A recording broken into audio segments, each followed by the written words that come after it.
Electrolysis से related बात करेंगे। और जो पिछला वीडियो था उसमें था इलेक्ट्रोलिसिस बताया था मैंने कि इलेक्ट्रोलाइटिक सेल होती क्या है। और जो इलेक्ट्रोलाइटिक सेल होती है उसके अंदर जो प्रोसेस होता है वो होता है इलेक्ट्रोलिसिस। और इलेक्ट्रोलिसिस के बारे में मैंने थोड़ा सा बताया था कि भाई इलेक्ट्रोकेमिकल सेल और इलेक्ट्रोलाइटिक सेल में क्या डिफरेंस है, उन्हें बता दिया था। जनरली हमने बात करी थी इलेक्ट्रोलिसिस। तो इलेक्ट्रोलिसिस क्या होती है? डिकम्पोजिशन ऑफ इलेक्ट्रोलाइट, ठीक है, व्हेन पासेज ऑफ इलेक्ट्रिसिटी। जैसे कॉपर सल्फेट है, ठीक है, कॉपर सल्फेट में से आप कॉपर को एक्सट्रैक्ट कर सकते हो with the help of electrolytic cell, with the help of electrolytic cell. और इलेक्ट्रोलाइटिक सेल के अंदर जो प्रोसेस होगा, इसके सेल के अंदर जो प्रोसेस होगा उसको हम बोलेंगे इलेक्ट्रोलिसिस। क्या बोलेंगे? इलेक्ट्रोलिसिस, ठीक है। इलेक्ट्रोलिसिस में क्या होगा, जैसे कि सपोज करो आपने क्या किया, ये कॉपर की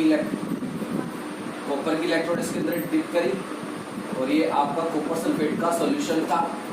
तो कॉपर सल्फेट के सॉल्यूशन के जब आपने इस इलेक्ट्रोड को क्या किया, कनेक्ट कर दिया किसी से, बैटरी से।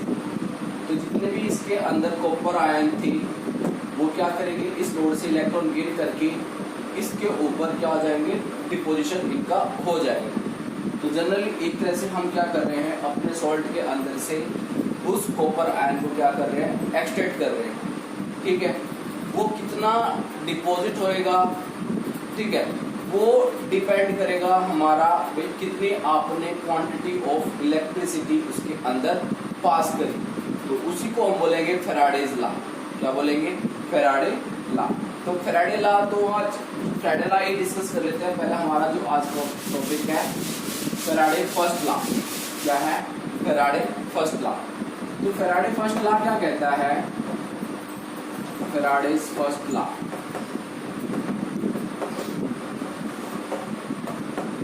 फैराडे फर्स्ट लॉ क्या कहता है कि W क्या है आपका, अमाउंट ऑफ सब्सटेंस। W क्या है? Amount of substance deposit or liberated at any electrode is directly proportional to the quantity of electricity which pass through it। ठीक है, कि हम सॉल्यूशन के अंदर से कितनी इलेक्ट्रिसिटी पास करेंगे उतना ही क्या होगा, अमाउंट ऑफ सब्सटेंस क्या होगा, डिपॉजिट होगा किस पर, इलेक्ट्रोड पे। वो किसके अकॉर्डिंग हुआ, वो हमारा फैराडेज फर्स्ट लॉ हुआ। क्लियर हुआ? तो अब यहाँ पर जब हमने क्या किया, इस W को ओपन किया, जो प्रोपोर्शनली कांस्टेंट है उसको हम यूज करते हैं Z। और क्या होता है, आपने फिजिक्स में पढ़ा होगा, क्या is the quantity of electricity per unit time in 1 ampere. मतलब 1 एम्पियर में 1 एम्पियर इलेक्ट्रिसिटी पास करने के लिए जो आप कितना करंट पास करते हो, कितने टाइम में पास करते हो और कितने क्वांटिटी ऑफ इलेक्ट्रिसिटी बनती है। तो W is equal to Z, क्या होता है आपका I इंटू T। और Z क्या है यहाँ पे, इलेक्ट्रोकेमिकल इक्विवेलेंट। क्या होता है? Electrochemical equivalent. और इसको हम कैसे निकालेंगे? Z का फॉर्मूला है आपके पास एटॉमिक मास डिवाइड बाय में n इंटू में F क्या होता है? Faraday constant. और फैराडे कांस्टेंट की जो वैल्यू होती है 96500 गुलाम होता है। और n क्या है यहाँ पर? नंबर ऑफ इलेक्ट्रॉन लॉस और गेन, कितने इलेक्ट्रॉन का लॉस और गेन हो रहा है। तो फैराडे फर्स्ट लॉ की डेफिनेशन में यहाँ से आपको दोबारा क्लियर कर देता हूँ। क्या बताया? द अमाउंट ऑफ सब्सटेंस, ये W क्या है, वेट सॉरी, कितना वेट डिपॉजिट और लिबरेटेड होगा। The amount of substance deposit or liberated at any electrode is directly proportional to the quantity of electricity is pass through it. उसको हम बोलते हैं Faraday first law. जैसे कि question भी आते हैं इस पे कैसे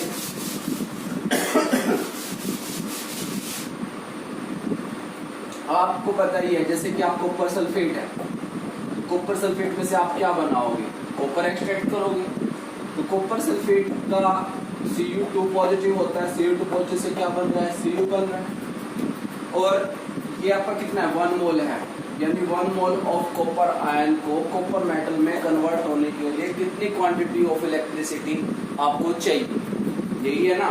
तो हमारे पास फॉर्मूला क्या था, W इज इक्वल टू क्या था, Z into Q, Z into Q था, ठीक है। अगर आपको पता वेट पता है कॉपर आयन का वेट कितना है 63.5, ठीक है। Z मैंने आपको बताया था कैसे निकालेंगे, एटॉमिक मास डिवाइड बाय में n कितना हो रहा है, यहाँ से कितने इलेक्ट्रॉन जा रहा है 2, यानी जितना चार्ज की जो वैलेंसी है एक तरह से वो है, मतलब जितना आपने देखना कितने इलेक्ट्रॉन का लॉस गेन हुआ है, तो 2 डिवाइड बाय में 96500, क्लियर। या आप इसको 1 फैराडे की टर्म में निकालना है तो आप इसको 1 फैराडे लिख लो, और क्या हो, ये क्या होगा, तो 63.5 से 63.5 कट जाएगा, ये आपका 2F है, तो क्या हो कितना आ गया आपका 2F के इक्विवेलेंट आ गया। यानी 1 मोल ऑफ कॉपर आयन को कन्वर्ट होने के लिए मेटल पर डिपॉजिट होने के लिए, ठीक है, यानी अगर कॉपर सल्फेट में से आपको कॉपर मेटल को डिपॉजिट करना है तो आपको कितना फेराडे देना पड़ेगा, 2 फेराडे देना पड़ेगा। और जो 1 फेराडे होता है वो किसके इक्विवेलेंट होता है, वो उसके इक्विवेलेंट वेट के इक्विवेलेंट होता है, ये ध्यान रखना। 1 फेराडे किसके इक्विवेलेंट होता है, उसके इक्विवेलेंट वेट का। देखो अभी प्रूफ करते हैं कैसे। हमने बताया है 2F, ठीक है भाई, 2F जो होता है वो कॉपर आयन को डिपॉजिट करेगा, और copper ion 1 mole of copper ion 1 mole of copper को डिपॉजिट करेगा, मतलब इस तरह से। और 1 मोल इनटू F कितना वेट होता है इसका 63.5, ठीक है। तो 1 फेराडे किसके इक्विवेलेंट आ जाएगा, जो 1 फेराडे है 63.5 डिवाइड बाय में 2, जो 63 डिवाइड बाय 2 है वो 1F क्या हो जाएगा, उसका इक्विवेलेंट वेट हो जाएगा। क्लियर हुआ। अभी समझ में नहीं आया होगा आपको, थोड़े से क्वेश्चन करते हैं। जैसे आपको दिया हुआ है एल्यूमिनियम क्लोराइड का सॉल्यूशन, उसमें से क्या निकाल लोगे आप, एल्यूमिनियम निकाल लोगे। अगर आपसे पूछा जाए भाई कितनी क्वांटिटी ऑफ इलेक्ट्रिसिटी पास करेगी सॉल्यूशन के अंदर से हम, ठीक है, इन टर्म ऑफ फेराडे, तो आप देखोगे कि एल्यूमिनियम कितना है 3 पॉजिटिव है, और 3 पॉजिटिव किसके इक्विवेलेंट है आपका ये Al के। एक तरह से कितने इलेक्ट्रॉन का लॉस गेन होगा, 3 का होगा। तो अब आप यहाँ से W निकाल लो, W क्या है आपका Z इंटू में क्यू, ठीक है, और क्या आपको निकालना है, तो W पता ही है वेट कितना होता है इसका 27 होता है, Z पता ही आपको एटॉमिक मास डिवाइड बाय में एटॉमिक मास डिवाइड बाय में n कितना है 3, इंटू में F 3F 1F जो भी आपका, इंटू में क्या हो, तो 27 से 27 कट जाएगा तो आपकी Q की वैल्यू कितनी आ जाएगी 3F। तो सिंपल सा एक तरीका बताते हैं कि आप, तो आपने अगर आपने निकालना हो कितने क्वांटिटी ऑफ इलेक्ट्रिसिटी पाई, तो ये तरीका हो गया, ठीक है। आपको बहुत से क्वेश्चन ऐसे होंगे जिसमें आपको उसका इक्विवेलेंट वेट नहीं पता होगा, तो फिर उसका कैसे निकालोगे आप। तो इससे सिंपल सा तरीका क्या है, आप ये देखो कितने इलेक्ट्रॉन का लॉस हो रहा है, 3 इलेक्ट्रॉन का हो रहा है, और 3 इलेक्ट्रॉन जो होता है वो आपके 3F के इक्विवेलेंट होता है। 3 इलेक्ट्रॉन आप कितने के इक्विवेलेंट होता है, 3F के इक्विवेलेंट होता है। तो कैसे प्रूफ किया ये मैं सिखा देता हूँ आपको, इतना समझ में आ गया, इसका डायरेक्ट भी निकाल सकते हो आप, ठीक है। अब आपको पता है चार्ज ऑन 1 इलेक्ट्रॉन पर चार्ज कितना होता है 1.6 × 10⁻⁻19 कूलम, इतना होता है। अब हमने निकालना है 1 मोल, 1 मोल ऑफ इलेक्ट्रॉन, ठीक है, और 1 मोल ऑफ इलेक्ट्रॉन के अंदर कितने इलेक्ट्रॉन होंगे 6.0 × 22 × 10⁻23 इलेक्ट्रॉन होंगे। तो उन पर चार्ज कितना होगा, यदि 1 इलेक्ट्रॉन पर चार्ज कितना है 1.6 × 10⁻⁻19 कूलम है। तो कितने इलेक्ट्रॉन पे 6.0 × 10⁻23 पर कितना होगा, तो आप इसको क्या करोगे मल्टीप्लाई कर दोगे 6.02 × 10⁻23 कूलम। जब आप इसको मल्टीप्लाई करोगे तो ये आपका जो सॉल्यूशन आएगा कितना आएगा 96500 कूलम अप्रोक्सीमेटली। तो यानी इससे क्या पता चलता है आपका कि जो 1 मोल ऑफ इलेक्ट्रॉन होता है उसको कितना चार्ज चाहिए होता है, उस पर इतना चार्ज होता है। तो हमने सिंपल से यही तो क्वेश्चन निकाला है इसी तरह से करके। कैसे कि भाई 1 mole of aluminium Al3 positive, ठीक है, इससे क्या बनता है आपका एल्यूमिनियम बनता है। तो आपने क्या किए, इलेक्ट्रॉन देखे कितने Al3 पॉजिटिव, 3 इलेक्ट्रॉन गेन की और क्या बनाया इसने, एल्यूमिनियम बनाया। तो यानी आपको पता क्या है कि अगर 1 मोल के लिए 1 मोल ऑफ इलेक्ट्रॉन के लिए कितना चार्ज चाहिए होता है आपको, 1F चाहिए होता है। तो यहाँ पे कितने मोल ऑफ इलेक्ट्रॉन है, 3 मोल ऑफ इलेक्ट्रॉन है। तो 3 मोल ऑफ इलेक्ट्रॉन के लिए कितना चाहिएगा चार्ज आपको, 3F चाहिएगा। ये तो इस तरह से क्वेश्चन है। और किस तरह से क्वेश्चन आ सकता है आपको ये भी पूछ सकता है कि यस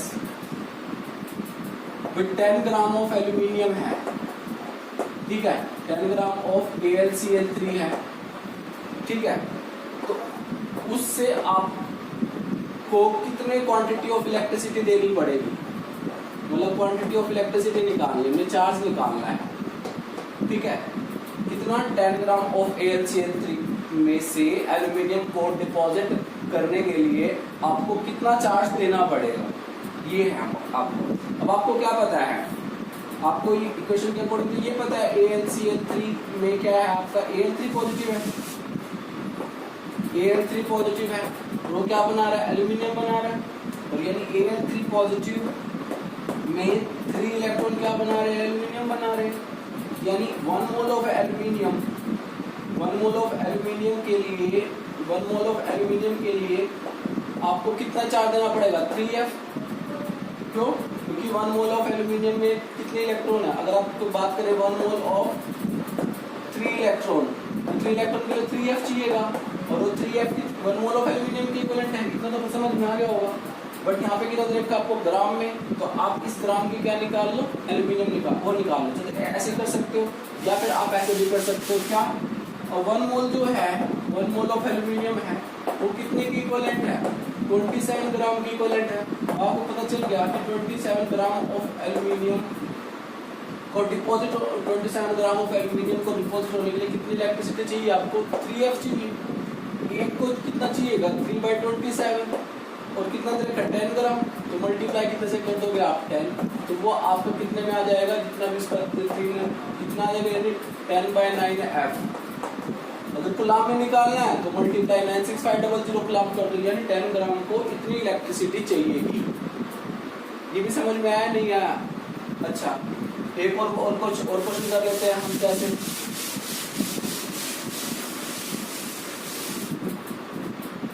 आपको पूछा गया 20 ग्राम ऑफ CaCl2 से आपने बनाना है कैल्शियम। तो कैसे करोगे भाई, कितना आपको क्या निकालना है इसका भी, कितनी क्वांटिटी ऑफ इलेक्ट्रिसिटी चाहिए, या फिर चलो उस बात की बात है, इतना समझ में आ गया। कैसे निकालोगे आप इसको, इस कैल्शियम 2 पॉजिटिव है, इससे क्या बन रहा है, कैल्शियम बन रहा है। कैल्शियम 2 पॉजिटिव को कितने इलेक्ट्रॉन चाहिए, 2 इलेक्ट्रॉन, क्या बनाने के लिए, कैल्शियम बनाने के लिए। यानी आपको पता है कि 1 मोल ऑफ इलेक्ट्रॉन के लिए कितने फैराडे चाहिए, 1F चाहिए। कितने इलेक्ट्रॉन है यहाँ पे, 1 मोल के लिए 2 इलेक्ट्रॉन है, तो 2 इलेक्ट्रॉन के लिए कितने चाहिए, 2F चाहिए, ठीक है। अब यानी हमारा जो 1 मोल ऑफ कैल्शियम आयन है, 1 मोल ऑफ कैल्शियम है, ठीक है, उसके लिए कितनी इलेक्ट्रिसिटी चाहिए आपको, 2F चाहिए। इतना में पता चल गया, ठीक है। जब 2F चाहिए आपको, तो आपको चल गया कि जो 1 मोल है वो किसके इक्विवेलेंट है, 2F के इक्विवेलेंट है। और 1 मोल ऑफ कैल्शियम का कितना वेट होता है, 40 ग्राम। तो 40 ग्राम के लिए कितना चाहिएगा आपको, 2F चाहिएगा। अब यहाँ पे कितना 20 ग्राम के लिए चाहिए, 1 के लिए कितना चाहिएगा, 2/40।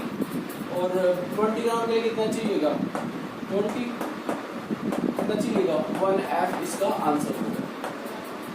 इस तरह के क्या है आपके फैराडेज लॉ के क्वेश्चंस हैं। इतना समझ में आ गया होगा आपको, ठीक है। अब ये क्वेश्चन है आपके पास क्या है कि calculate the mass of hydrogen evolved, ठीक है। आपने हाइड्रोजन का मास निकालना है कब, by passing the current of 0.5 ampere for 40 minutes through acidified water. Acidified water है आपके पास, एसिडिफाइड वाटर का मतलब किसे, वाटर है। तो वाटर को जब आप क्या करते हो, उसकी इलेक्ट्रोलिसिस करते हो, तो क्या बनेगा, H2 प्लस O2 बनेगा। ठीक है, यहाँ पर जो हाइड्रोजन है वो किस फॉर्म में है, 2H प्लस में है, और 2H प्लस से क्या बना रहा है, H2 बना रहा है। क्या समझ में आ गया? अब 2H प्लस क्या कर रहे हैं, 2H प्लस क्या कर रहे हैं, 2 इलेक्ट्रॉन लेके क्या बना रहे हैं, हाइड्रोजन गैस बना रहे हैं। तो यहाँ से आपको पता चल गया होगा कि भाई इतने मतलब 2F चाहिए होता है, पर उन्होंने हमें क्या दे रखा है, करंट दे रखा है, भाई हमने इतना करंट पास किया है, आपको क्या निकालना है, W निकालना है। ठीक है, तो W कैसे निकालेंगे जरा हम, वही सिंपल से अगर हम देखें एक तरीका देखते हैं पहले से निकाल के, Z इंटू में क्या हो, Z क्या होगा, उसका एटॉमिक मास हो गया। अब हाइड्रोजन का एटॉमिक मास आपको पता है कितना होता है, 1 होता है। हाइड्रोजन का जो एटॉमिक मास कितना होता है, 1 होता है। ओके 1, और N कितने होंगे इसके अंदर, अगर हम एक इसके 1 होगा डिवाइड बाय में कितने इलेक्ट्रॉन चाहिए, कितने इलेक्ट्रॉन चाहिए आपको, 2 इंटू में F कितना 96500। ठीक है, और क्या हो कितना है आपका I इंटू टी, आई कितना पास करो, करंट कितना पास करो, 0.5 एम्पियर, और कितने टाइम के लिए करें, 40 मिनट। जब भी आपको टाइम दे रखा हो तो आप उसको सेकंड में कन्वर्ट करोगे, तो 40 मिनट्स को आप किस में कन्वर्ट करो, 40 सेकंड्स में, तो सॉरी 60 से मल्टीप्लाई कर दो आप, 40 इंटू 60, इस तरह से जो वैल्यू आई आप उसके ऊपर लिखो। तो हम इसको रफ कर देते हैं, क्वेश्चन आपको समझ में आ गया होगा। आपको हाइड्रोजन गैस बताना, हाइड्रोजन गैस कितनी इवोल्व होगी, ठीक है, लिबरेट होगी। ठीक है, कब, जब आप क्या, जब तो हम बोलते हैं कि द अमाउंट ऑफ सब्सटेंस एक डिपॉजिट होगा, अगर कोई सॉलिड है तो सॉलिड डिपॉजिट, अगर गैस है तो गैस तो क्या होगी, इवोल्व होगी, लिबरेट होगी। तो ये तो हम बोलते हैं फैराडे फर्स्ट लॉ की definition, the amount of substance deposit or liberated at an electrode is directly proportional to the quantity of electricity is pass through it. यही करते हैं। ठीक है, तो अब हमने W निकालना है, वेट निकालना है।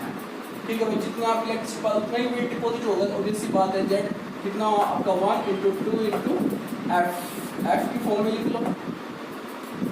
क्लियर हो गया, इतना तो हो गया। इसके बाद है आपका जो गुलाम में लिखना, गुलाम में निकाल देते हैं 96500, और इधर कितना हो गया आपका 0.5 इंटू में कितना हो जाएगा 40 इंटू में 60।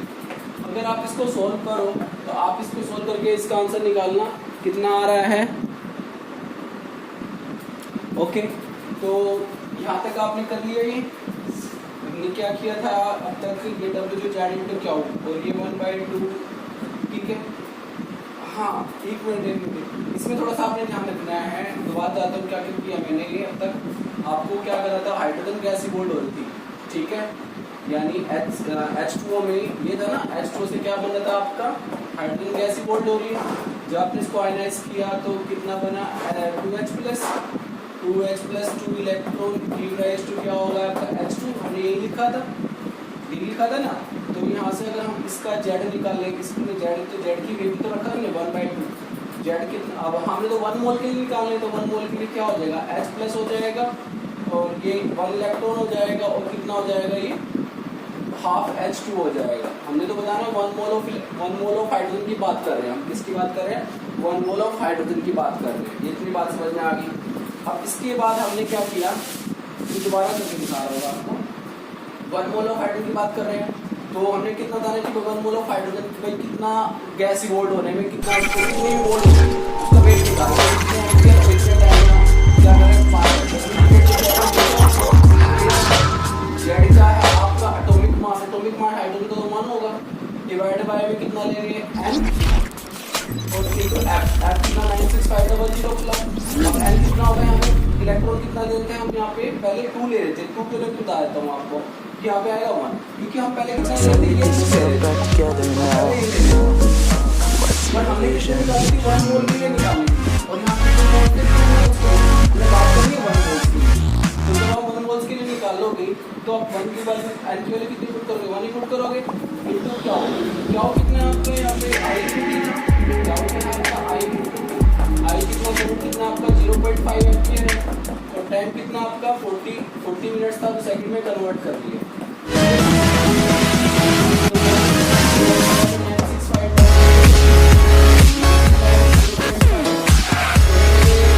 हो जाएगा ये 40 × 2400। क्लियर हुआ। जब आप इसको सोल्व करोगे पूरे को सोल्व करोगे तो आपके पास जो वेट आएगा वो कितना आएगा, वो वेट आएगा आपका 0.0126 ग्राम। इतना आपकी hydrogen gas, 1 mole of hydrogen gas evolve होएगी कितने ग्राम का, और इतने ग्राम, यानी जब आप इतना करंट पास करोगे तो इतनी हाइड्रोजन गैस आपकी क्या होगी, इतनी होगी। क्लियर हुआ ये क्वेश्चन? तो ये सारा मेरा जो था first law of Faraday law था। अगर हम सेकंड लॉ की बात करें, सेकंड लॉ क्या कहता है?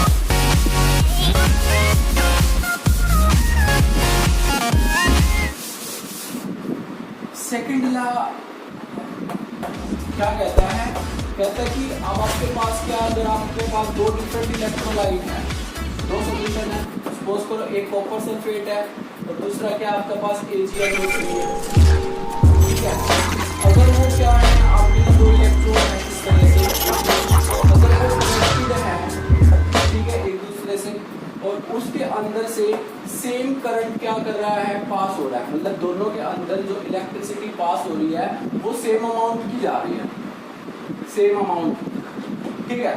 अब इस पर कितना वेट डिपॉजिट होगा, इस पर कितना वेट डिपॉजिट होगा, वो कहता है कि वो डिपेंड करेगा इनके इक्विवेलेंट वेट पर। दोबारा बताता हूँ, अब डेफिनेशन के अकॉर्डिंग बात कर रहा हूँ। When same amount of electricity, ध्यान सुनना, when same amount of electricity is passed through two different electrolytic solution, the amount of substance deposit or liberated at any electrode is equivalent to their इसके उनके equivalent weight के equivalent होगा, यानी जो ratio of their equivalent weight. अगर suppose करो copper sulphate हम बात करें कि वेट ऑफ कॉपर सल्फेट कितना डिपॉजिट होगा, तो वेट ऑफ कॉपर सल्फेट कितना डिपॉजिट होगा, उसके इक्विवेलेंट वेट के इक्विवेलेंट वेट ऑफ किसके, कॉपर सल्फेट की, ठीक है। And it is the ratio होते हैं, और weight of AgNO3 silver nitrate कितना डिपॉजिट होगा, equivalent ratio of their equivalent weight of AgNO3। ये इसकी डेफिनेशन है। डेफिनेशन दोबारा बोल देता हूँ। When same quantity of electricity is pass through different electrolyte which is connected in a same series, then mass of the substance deposited or liberated at the electrode are in the ratio of their equivalent weight। Simple सा question था, यही definition जो थी यही थी definition जो मैं आपको समझा चुका हूँ कि when same amount of same quantity of electricity is pass through the two different electrolyte which are connected in the same series, the amount of substance deposited or liberated at any electrode is equal to their ratio of their equivalent weight, उनके ratio के equivalent, ठीक है। तो इससे related numerical क्या आता है, तो वो एक देख लेते हैं कि क्या है, कैसा है।